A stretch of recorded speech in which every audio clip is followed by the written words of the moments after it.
This is your boy Chili Willie, ECW original, everybody's favorite homeboy. And yo, you need to check out the Big Fight. This is Liam McGee, and welcome to the Big Fight Weekly.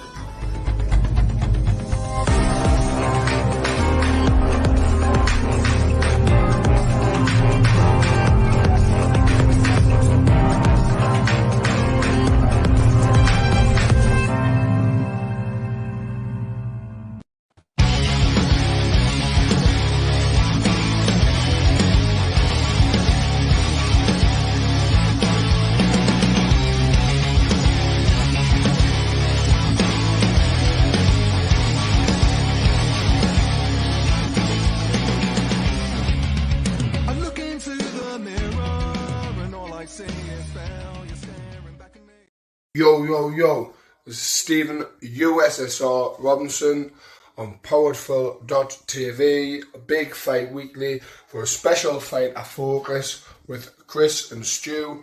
Tune in. Boom! And a big thank you to Steve Robinson, who was on just an hour or so ago, and we are back for a second dose. It's the double bill today of Powerful.tv Big Fight Weekly with myself, Stuart Palmer, and my co-host and cousin, Chris Hume. How are we? Good, mate. Good. Ready to rock and roll. I know how much you've wanted to plug and put your thoughts across about a huge bumper card, which is going to be UFC 267, headlined by light heavyweight champion Jan Błachowicz and Glover Teixeira, another veteran who's had quite, he's been on the upsurge, hasn't he, Chris? And it will be held at Etihad Arena in Dubai, in the United Arab Emirates, Chris. It's actually the first numbered card away from the US since Bisping and Dan Henderson 2, which was on in Manchester for UFC 204. You corrected me on that as well, because someone said about UFC 138 being the last number card away from the US. So, yeah, thanks for correcting me on that. But, yeah, your thoughts on the main event and how it is going to go?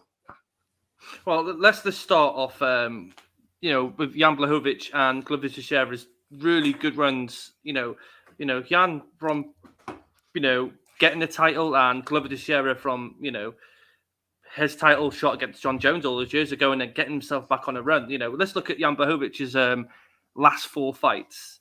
He beat Israel Adesanya, a few short months ago, and it was, in a fantastic fight. He looked absolutely brilliant. He nullified Izzy's kickboxing. He showed that Izzy can be taken down at light heavyweight. I'm not sure what it'd be like at middleweight for Izzy, but at light heavyweight, he took Izzy down, didn't he? And controlled him on the floor in the last couple of rounds. Really nullified Adesanya's sort of skill set. Before that, it was in Dubai last year, Fight Island, when he fought Dominic Reyes after John Jones stepped away from as a champion to pursue his move up to heavyweight. He beat Dominic Reyes in fantastic fashion, cleaned him out. He made Dominic Reyes do the chicken dance, finished him on the floor. Then before that Dominic Reyes fight to set up for the number one contender was against current Bellator number one contender out of their light heavyweight tournament, Corey Anderson, and he cleaned him straight out, put his lights out.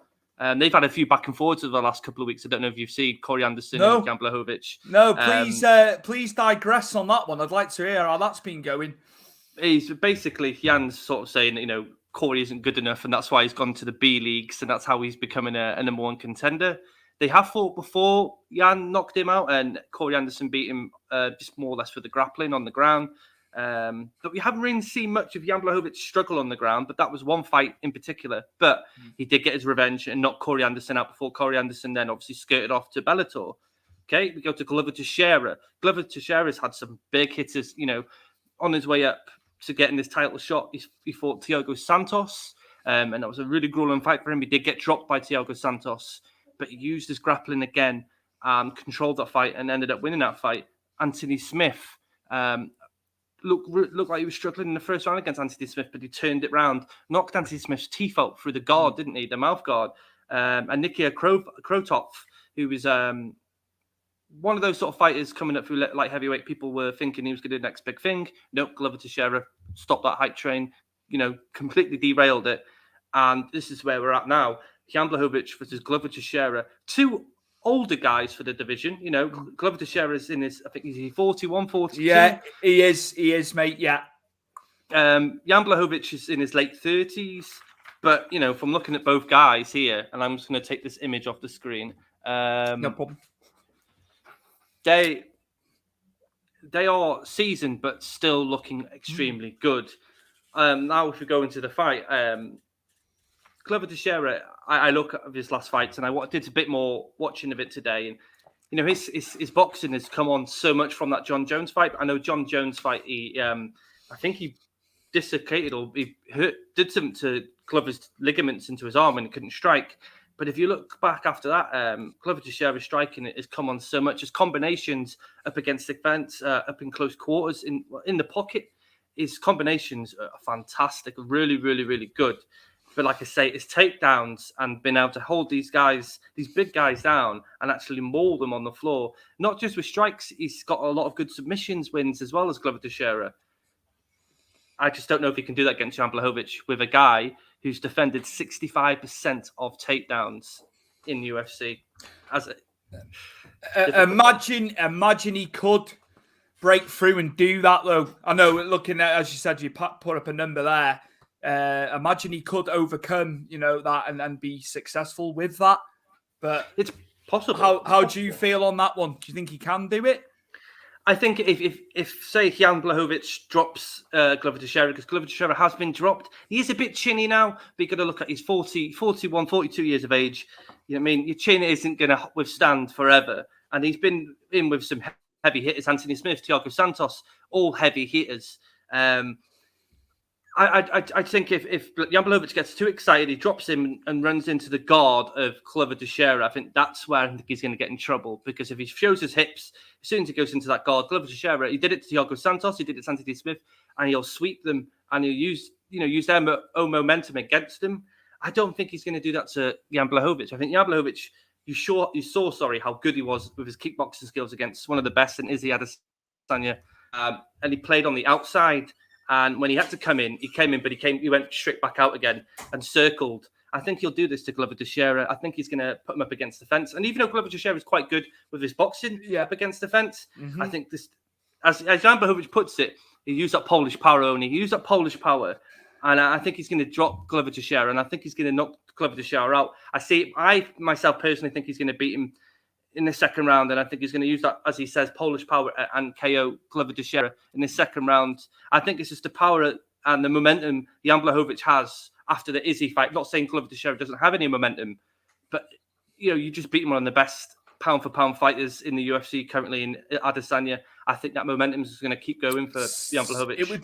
It would lead you to believe that. I know, obviously, Izzy went up for middleweight. You know, it was all on him going up. But yeah, he looked fantastic. I'd like to just go into some numbers here. So Jan is now 28-8 career, 11-5 in the UFC. Glover Teixeira at 32-7, 15-5 in the UFC. And then into the betting odds, Chris. We'll do Vegas style odds here, which we show on screen.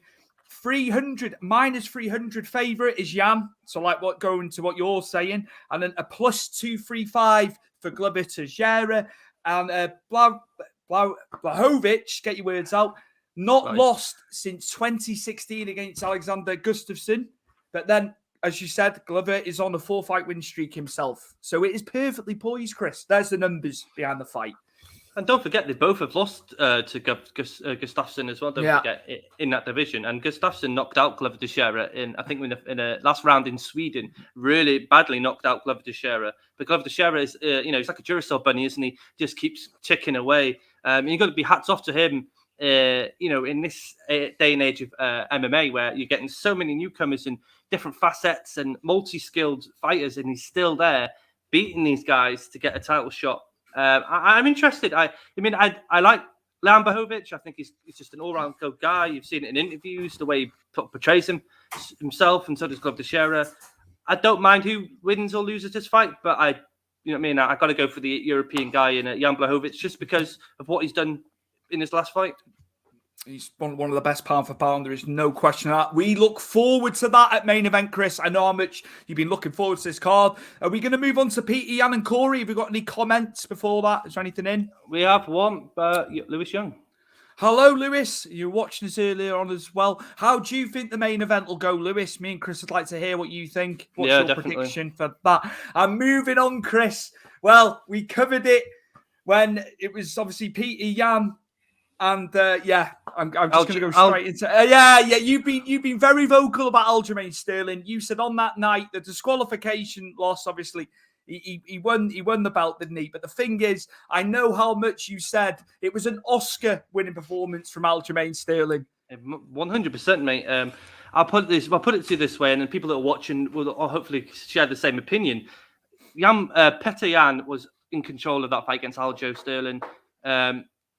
The sweeps, the striking, the body shots, things that Petr Yan does is fantastic. He puts that much pressure on you that he tires these guys out. These elite fighters, Jose Aldo tired him out for that title fight back in Dubai again. It was I think last year in Fight Island, tired Aldo out, completely tired Aldo out, just because of the skill set that Petr Yan and the pressure he brings.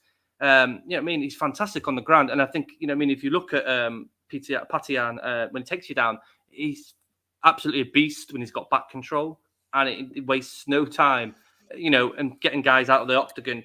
This fight's different, though, I think, because I like Corey Sandhagen. He was very unlucky to a degree against TJ Dillashaw. For a guy like TJ Dillashaw, TJ Dillashaw, if I get my name out properly, is a bit chinny, and you've seen him get dropped in fights, and we spoke about this when they did fight Corey Sandhagen and TJ Dillashaw. He didn't get through him, though, did he? Unfortunately, TJ went on the right, but TJ obviously injured his knee in that fight, hence why we haven't seen Petr Yan versus TJ Dillashaw for this one. But the skill and the set of skills that Sandhagen can throw at Petr Yan is dangerous. The spinning kicks, the foot movements, it just shows so many different ways of his facet skills he's got. It could trouble Petr Yan, but one thing I've watched today, Petr Yan likes to catch kicks, and he's good at catching those kicks and working them out when they're coming and taking him down. As good as Corey Sandhagen is on the floor, I think as Petr Yan gets Sandhagen on the floor, I think it's just going to be a lot, just like him in the deep end. Because once Yan's got you on the floor, people struggle to get off it. For him to get them to get, I can't get the words out here. For them to get off, I just see like the pressure of Petr Yan's going to be too much for Sandhagen. I think he's going to struggle. They both like switching stances. I've noticed that's the footwork. That's one common thing with them two, isn't it? I've watched quite a lot, obviously, through doing the show, and I know how much you like to analyze and dissect what they're doing. I've noticed that, and with Sandhagen, he's elusive. He will circle as much as a lot of people are going with Petr Yan for the victory, but in the same token with Petr Yan, Chris. He doesn't like to move back, does he? In his own right, and he'll punch off it. He punches off the rear hand as well. And to allude to what you were saying, it's power and combos, isn't it, from Petr Yan that Sandhagen's got to be careful of too. The constant pressure, constant. Like you say about Sandhagen, he's got a hell of a good jab as Corey Sandhagen. As you saw against Dillashaw, he was always in that. The straight jab was there all the time for him. I don't know if he's going to get that with Petr Yan, because I think Petr Yan also is a very good boxer. It's a really contrasted set of skills between them, and it's a good clash of styles, isn't it? Really exciting fight. This fight could steal the event. It could steal it, and it wouldn't shock me either. I'm really interested to see where this one goes. Obviously, the winner then faces Sterling when he decides to come off his podium for his fucking Oscar winning. He'll be polishing his Oscar, I reckon. I'm not into this. We spoke about this with Steve Robinson an hour ago about interim titles. I'm not into this being an interim bantamweight. This should just be whoever wins this faces. Why did they do it? Why did the UFC brass, Dana White? Why did they allow the interim in your mind? As much as you're against it, I think to keep everyone sort of on it. Oh, it's a belt, isn't it? Yeah, give the prestige to it, even though you're not officially champ. No, and it's not for me personally. No. But I don't work for UFC, nor do I have any power over it. So it is what it is. But yeah, it's an interesting fight. I think we're going to see, both guys going for it. 'Cause, they both want to have that title and they both want to beat. Well, I know Peter Yan definitely wants to beat Aljo Sterling. Corey Sandhagen has lost to Sterling as well. Don't forget. So he'd want to get that one back. It's an interesting fight. I'm looking forward to the storyline after it. Current Vegas odds, Chris. I won't be doing numbers all the time. It was just for the two big fights of the card. All the fights are solid, actually. But Peter Yan on the Vegas odds, -235 as favourite. Sandhagen +195. So it's quite close because we've had a lot wider. We've had a lot wider. We've had people -2,000 before now, haven't we? The likes of your Amanda Nunes, any of the top people have been ridiculous. So it's quite tight on the betting so far. Whether that'll increase in Jan's favour as we get closer, we shall see. I think there's a lot of underdogs on this card, isn't there? And I think the betting's going to be close. I think a lot of people are going to be thinking, well, Corey Sandhagen's a very, very good underdog to go for if you're betting.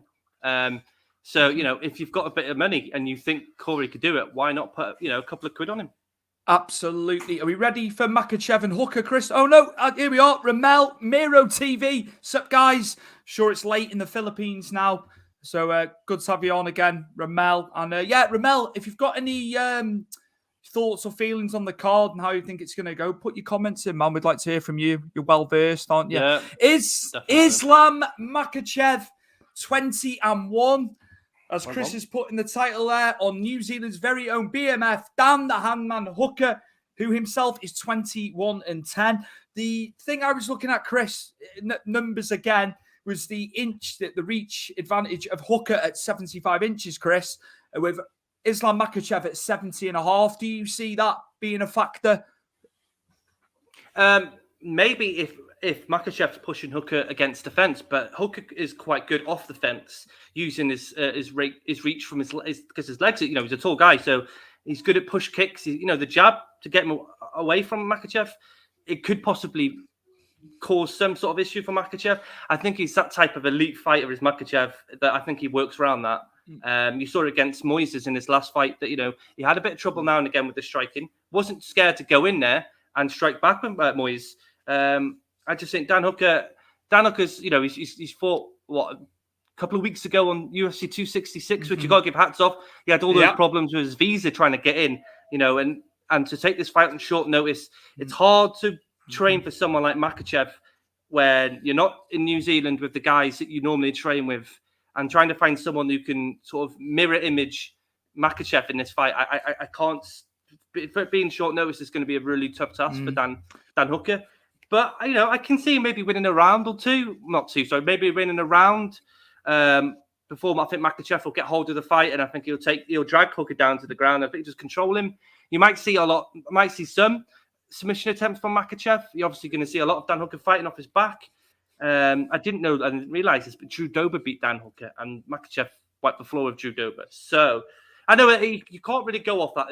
You can correlate. You can correlate it, Chris, whereby they have fought the same person, and a lot of the times you can kind of gauge how they're going to get on when said two guys come together. After having the same opponent.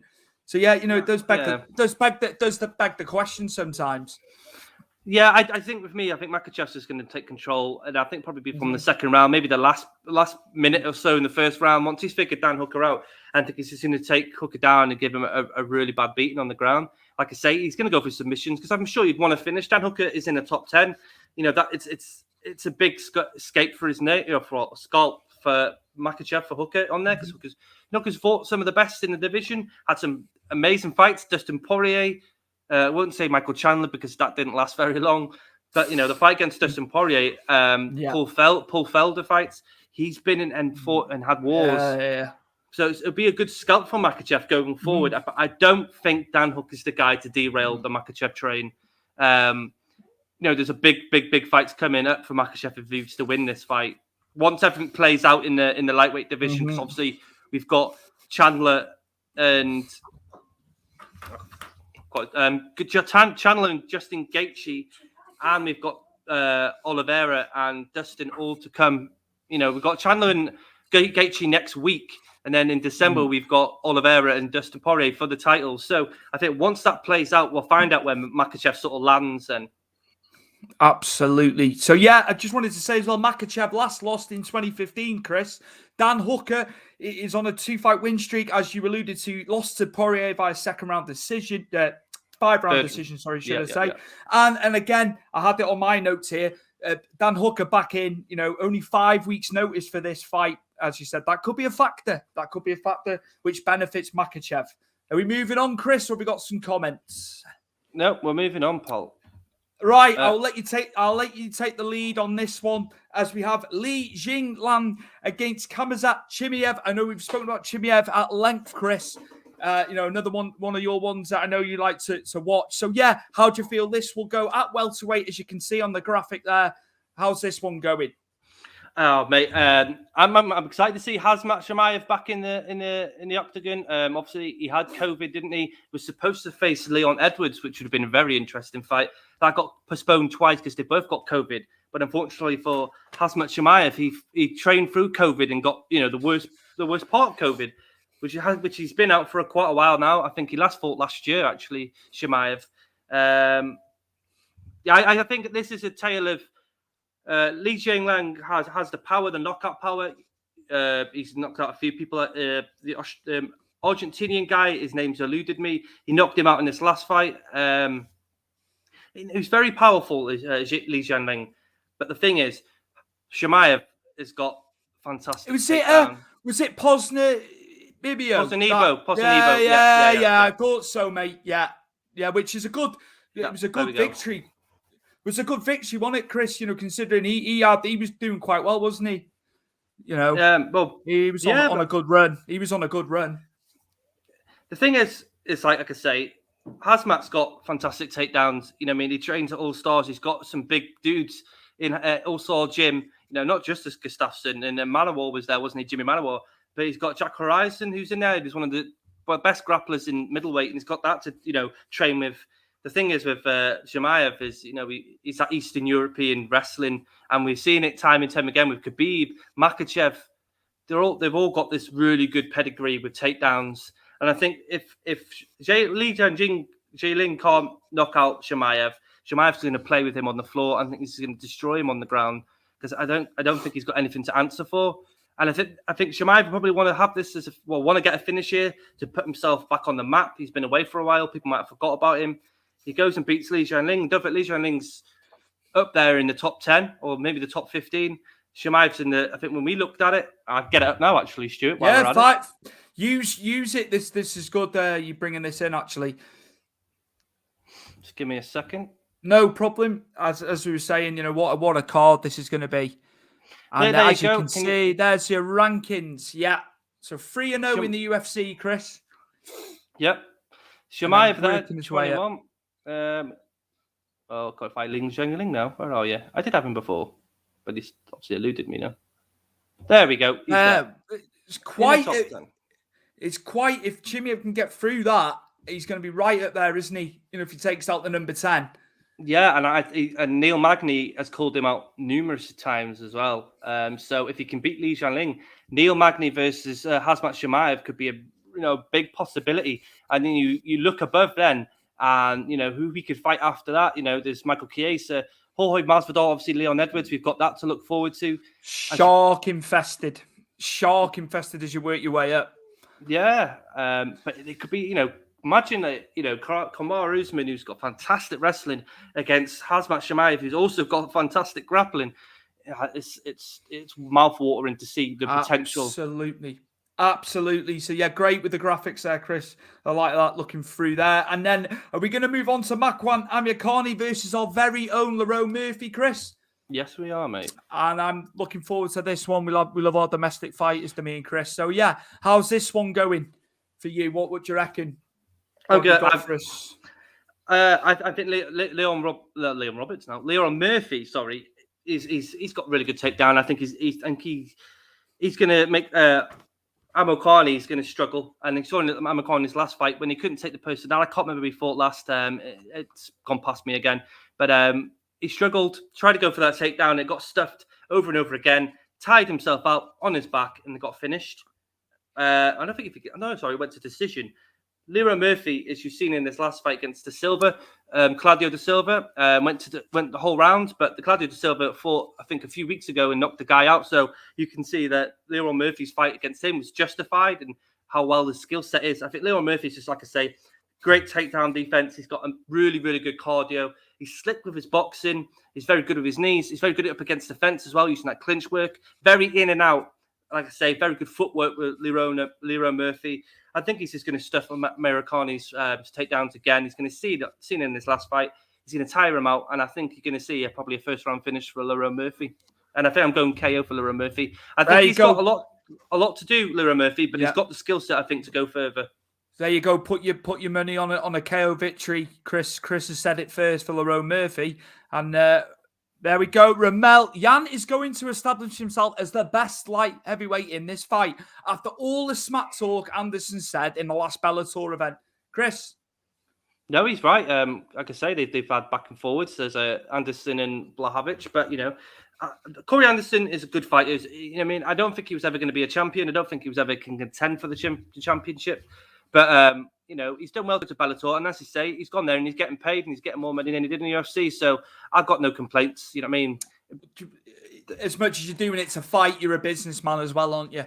Yes, of course you are. Yeah, I know. That's you're going to go for the money, aren't you? But yeah, Chris, I think, are we going to move on to the boxing? Also, I haven't alluded to the fact that the card, the prelims are 5 o'clock UK time, which will be like midday on the East Coast in America. Then into the main card, it'll be 7 p.m. in the UK. So on the East Coast of America, it'll be 2 p.m. So nice start time for us, Chris, for 267.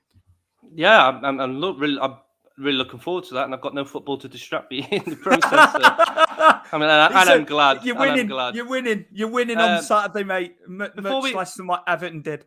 Oh, yeah.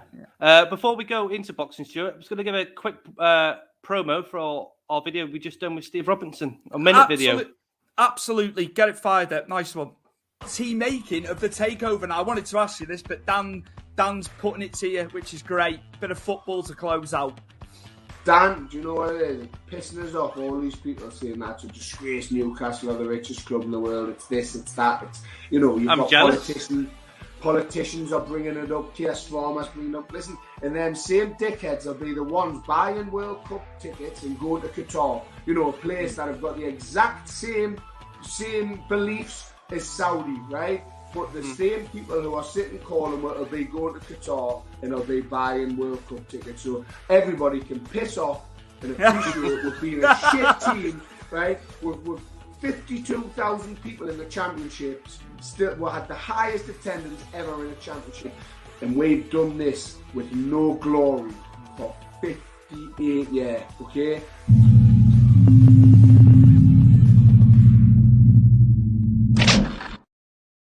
Great insight there. What a guest he was, Chris. And you can follow Mr. Robinson. He's on Instagram at Stephen Robinson _USSR, and he will speak to you. Honestly, he's such an open book. Good guy is. Also, you can subscribe to Powered4.tv on demand, $7.99. You don't just get one promotion for your money, you get 30 plus promotions now. And John and Rich doing a fantastic job. I'm back into the boxing, Chris. We move on. And I got this totally wrong. I think my heart ruled my head with this one because Shakur Stevenson was absolutely slick against the veteran Jamel Herring, a serviceman. Jamel Herring, great backstory. We did talk about the bad beef prior to the fight. Stevenson, I thought, took a few low blows, but it was your typical thing pre-fight, wasn't it, Chris, to sell it? But all from what I could see was Stevenson with his jab and his slickness and so fast. Herring just couldn't get in there, and you could see him wilting, and we had the 10th round stoppage, didn't we? Too good. He brought his A game, and you can see there was like a passing of the guard there between Herring to Stevenson. Like I say, too slick. The footwork was too much for Herring. I think he couldn't keep up the footwork of Stevenson. The hooks, as you say, to the body. He was going, low to high and low. Yeah, Herring struggled, but he got in there. He gave it a go. It's just one of them. Stuart, where does Stevenson go from here? He can have Oscar Valdez, which he wants. Gervonta Truck Davis has another fight straight away. They've even spoke about him going up to face Lomachenko. Now we know Teofimo Lopez has got all the belts there, but Lomachenko is still a huge fight for anybody. Oh yeah, I think Oscar Valdez will be the next one, but they're looking at Oscar Valdez to fight somebody else first. So maybe Stevenson would have another fight in between, maybe, because he'd be waiting for Oscar Valdez, and that would be for unification at junior lightweight, as we know as super bantamweight here in the UK. But yeah, fantastic performance from him. Can we roll to the VT, Chris? Have we got the VT of Shakur Stevenson? Yeah, we have. I'll go to it now, mate. Fight against Oscar Valdez next, but Vasily Lomachenko's mentioned that he wants to go back to 130, and it's been talked about before. I'd love to see that fight. Do you think that's a fight that could happen that you'd push for? Most definitely. But last time I heard him, he was saying that 135. I've been called his name out several times. When I called out Oscar Valdez on ESPN, I said Lomachenko first. So at the end of the day, I'm down for a fight. I don't duck no action. I'm with everything. I've been in the ring with Lomachenko before. I'm down with that too. Come on, Abby. Shakur, Bob has said that he wants to make Navarrete against Valdez. He has publicly said that. If for some reason that fight happens next and you don't get the fight with Valdez, I know that's what you want, but what other fight at 130 would interest you if not Valdez? There is no other fight. I feel like that's a lame thing to do. I feel like Navarrete is a 126-pounder. He went and got the 126-pound belt. I've been calling for Valdez. I would feel like Bob is protecting Valdez if he go do that, so I doubt he'll do that. Well, a lot of great fights to look forward to. Congratulations, Shakur. Appreciate y'all. Big thank you to Fight Up TV there for that visual. And yeah, he's kind of setting his course there, Chris. It will be, he wants Oscar Valdez, I think, above anyone. And Ramel again, Miro TV. Herring versus Stevenson reminded me of Floyd versus Gatti. About Shakur was slick, absolutely was. Yeah, landing 6 shots, little premature stoppage, but Herring was getting beat up the whole fight. They had to stop it in my mind, Ramel. It was just, he broke him down, and it was speed, slickness, as he said. It was a fantastic performance from him. But you can see he's another guy that will go up the weights, Chris. Yeah, you can see, and he wants it. He wants it too, though, which is great to see. You know, he's 23, 24 as well. So the world is his oyster. Fantastic from Shakur Stevenson. And we're going to go back to the UFC now, Chris, aren't we? For the Vegas card that we previewed last week. The huge main event. And it was Marvin Vettori versus Paulo Costa, Chris. So, yeah, what were your thoughts on quite the battle after it was meant to be at 185?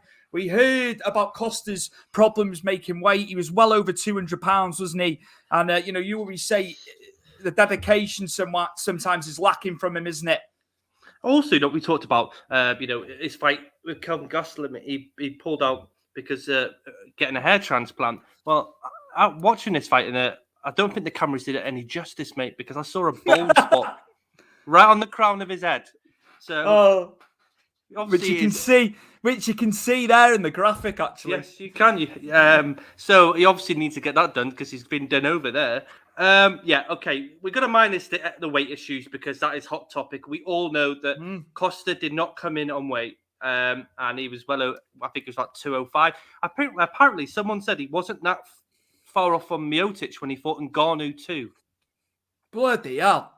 When he weighed in when he was, his top weight prior, in the fight, and then obviously they're getting rid of their water weight, aren't they, and stuff like that. That's mind blowing, isn't it? How much he was over.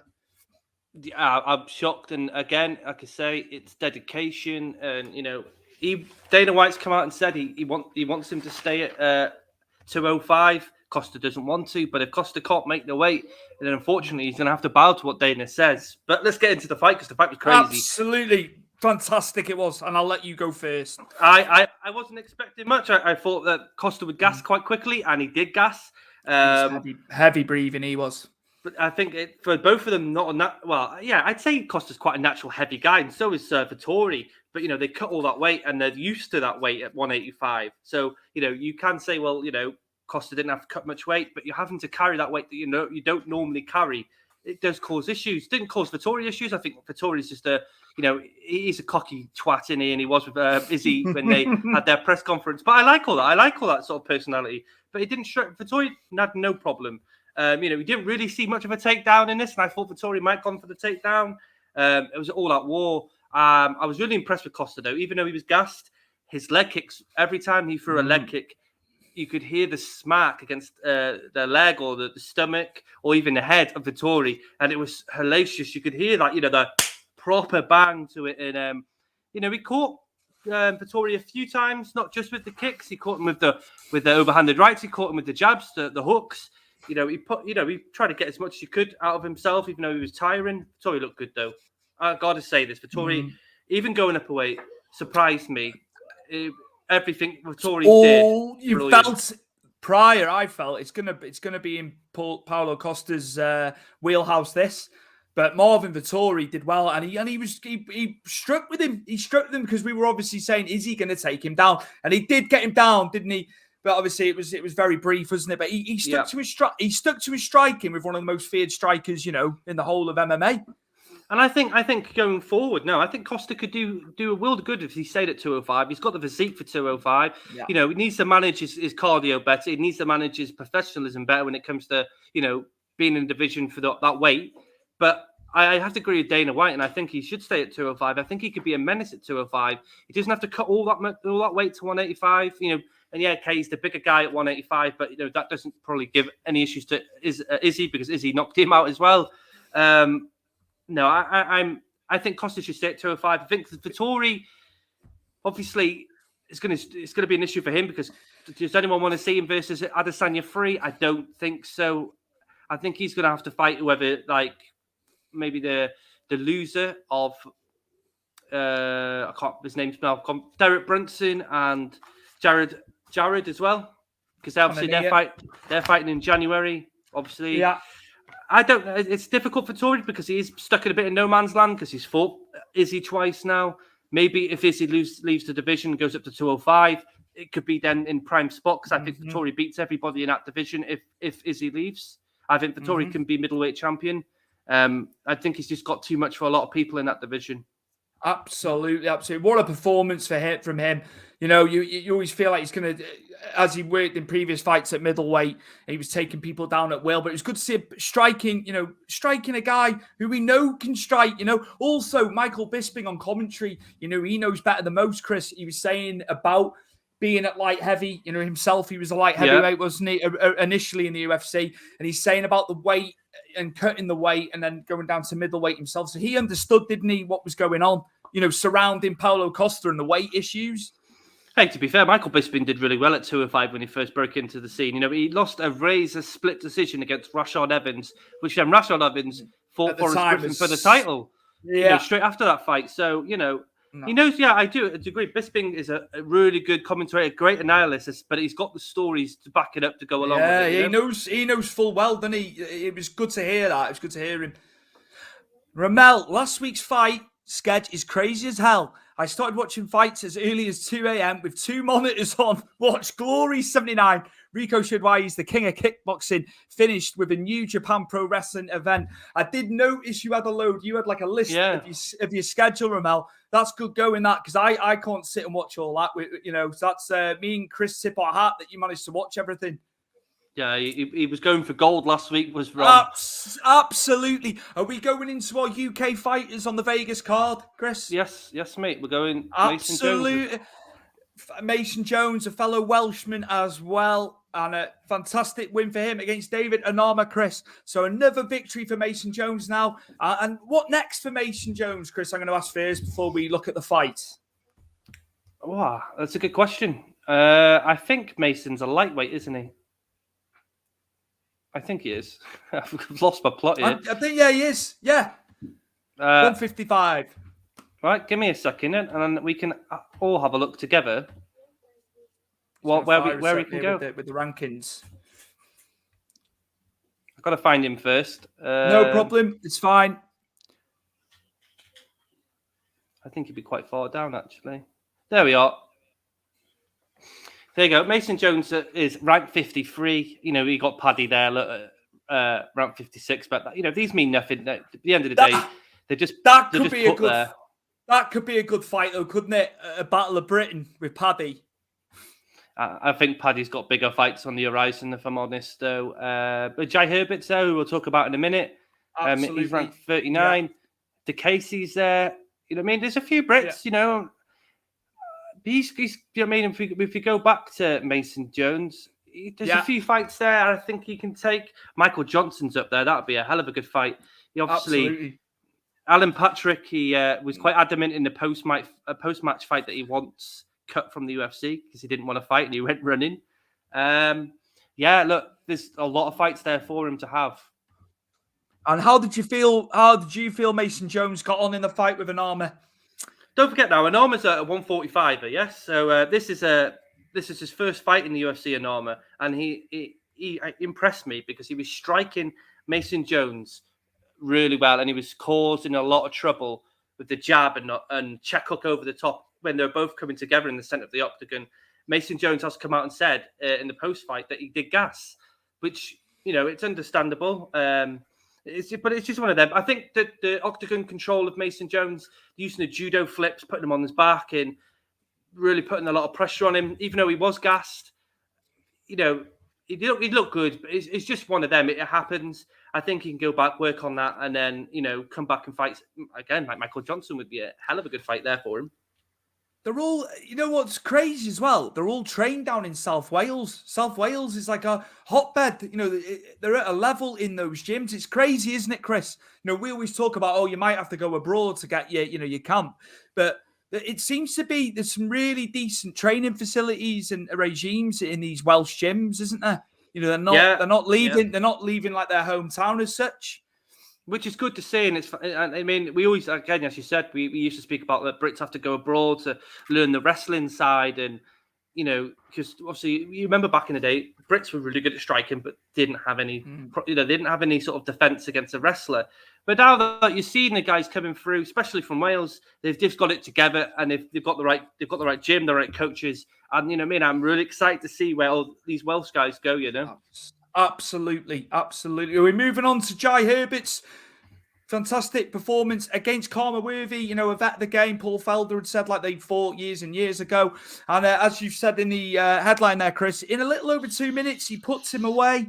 How did you feel for Jai Herbert? We know, speaking last week, he needed a victory. He needed to get back in that win column. So, Chris, your thoughts on the fight? I thought I said to you about Worthy. I think he's been knocked out in just over a minute in his last two fights. I thought Jai Herbert had the better striking. Jai Herbert was really good in Cage Warriors, and it was good to see the Jai Herbert Cage Warriors champion in this fight. Fantastic with his strikes. It was crisp combinations up against the fence, and Jai Herbert, I think, finished Worthy with ease. Because the fight didn't go on for long. We're looking about a minute or so. There you go. As I put there, just under 2 minutes.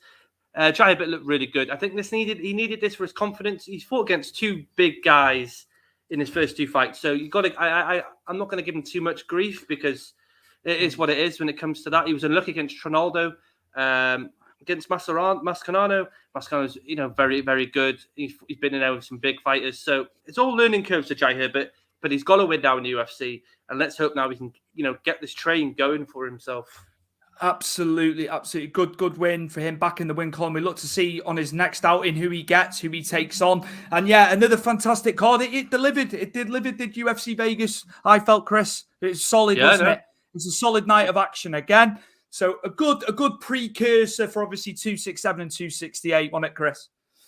Well, leading up to it, we didn't have the most best main events in the fight night. So Vettori and Costa, and I'd say the whole card was really, really good. Got your mouth watering for the next 2 weeks. Well, this weekend and next weekend's cards, because they're just unbelievable. Going to 267 with Jan Błachowicz and Glover Teixeira, Peter Yan versus Corey Sandhagen. And then next week we've got Usman versus Covington too, which, the build-up for that itself is going to be explosive because they hate each other. Chandler versus Gaethje, striker wrestler versus striker wrestler. Both, gone in for the title. Both have come off losses from the title. We've got the debut of Ian Gary. Next coming of it, one of the better Irish fighters that have come out since Conor McGregor. Alex Teixeira, who's the last person to beat and knock out Adesanya in kickboxing. He makes his debut next week. And, there's a whole array of fights as well that we'll get to next week for that card. But my God. MMA fans, combat sports fans dream what we've got coming up. Absolutely. And we look forward to that. And we'll be previewing 268 next week. And we will do all the post-fight analysis for you for 267 next week for episode 37, Chris. My word, we're getting through these episodes now, aren't we? And to close out, obviously, Dillian Whyte pulled out from his fight coming up. So we've now got the main event is actually Chantel Cameron versus Mary Mcgee. So it's a ladies' fight again, Chris, which we always say about the women in MMA and boxing. They leave it all on the line, don't they, Chris? Yeah, all on. And this is going to be an absolute war between these two. It's a unification fight at lightweight between the ladies. So Cameron with the WBC super belt, and then Mary Mcgee with the IBF title. And it's the first fight. It's a semi-final match of Matchroom's road to undisputed champion at 140. So we're going to see more fights. There's going to be unification. Someone's going to have all the gold. So I was gutted. I was gutted about Otto Wallin and Dillian Whyte. And Eddie Hearn had offered Otto Wallin Alan Babich. So moving on, Alan Babich takes on Eric Molina, a veteran. Eric Molina's took on the who's who at heavyweight. But Alan Babich with 9-0. Eddie Hearn has touted this guy. He's very hot on him. We don't hear too much about him in the Matchroom camp, when you see the heavyweights that Eddie's got. But Eric Molina, 28-7, Chris, he's a veteran. It won't be an easy night, I don't think, for Babich, but at least he's come in. And, it's a big card at the O2 on Saturday. Yeah, no, interesting to see, as you say. Good for Dillian Whyte and Otto Wallin, we were looking forward to that. We broke that fight down and we were excited for it. But again, I said to you off camera, why are these guys going too hard a week out before they fight? It's mental for me, you know what I mean? But it is what it is. What do you think, though? I think Wallin should have took on Babich, but he's obviously put off by something. Is it, the fact that Babich is, 9-0, 9-0, maybe? I'm just trying to work out what his headspace to be. He's ready to fight. He's going to have to wait for Whyte. Why not get in there with him? Maybe he couldn't get enough sort of work on him. They couldn't get enough videos. He didn't want to go in there not knowing what type of fighter Babich is, and didn't want to sort of get caught out because fighters can take fights a lot short notice and then get caught out for not doing their homework because they're just taking a short notice fight. It can happen. I can understand both sides of the story. Also, DAZN is back at 199 because it's now for it because it's obviously gone up, but you can get DAZN. I don't know for how long, but it's back at 199. So if you want to subscribe there, they've got a lot of good content, the podcast side and stuff like that on there. So yeah, really good. Chris, what have you got coming up? And plug the socials as well, if you will. Nothing, mate. Just us two battling away.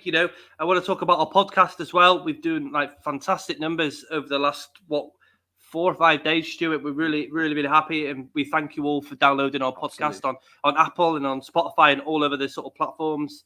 Over that, no, Stu, just us two, isn't it? And the amazing fights that are coming up. Absolutely.